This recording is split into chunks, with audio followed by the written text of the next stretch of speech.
በትናንትናው ጨዋታ ላይ እነዚህ ሁለቱ የቀድሞ የሪያል ማድሪድ ተከላካዮች ቢኖሩ ኖሮ ምን ሊፈጠር እንደሚችል እስቲ ሁላችሁም ግምታችሁን አስቀምጡ። ክሪስቲያን ቪኒ ጁኒየር ላይ የዘረኝነት ጥቃት አድርሷል ከተባለ በኋላ በሜዳ ላይ የተነሳው ጦርነት አሁንም ድረስ አልበረደም። ክሪስቲያን ምላሽ ሰጥቷል።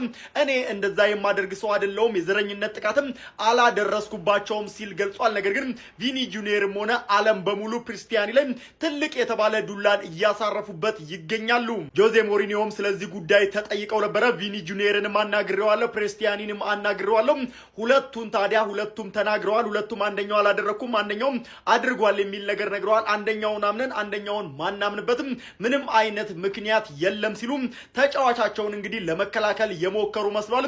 እሳቸውም ታዲያ ትናንትና በሁለት ቢጫ ካርድ በቀይ መውጣታቸውን ተከትሎ በሳንቲያጎ በርናቦ የሚደረገው የመልሱ ጨዋታ የሚያልፋቸው ይሆናል። እዚህ ጦርነት መሳይ የእግር ኳስ ጨዋታ ላይ ታዲያ እነዚህ ሁለት ተከላካዮች ኖሮ ቢሆንም ነገሮች ከዛ በላይ ኤስክሌት ሊያደርጉ እንደሚችሉ ብዙዎችም ግምታቸውን ሰጥተዋል።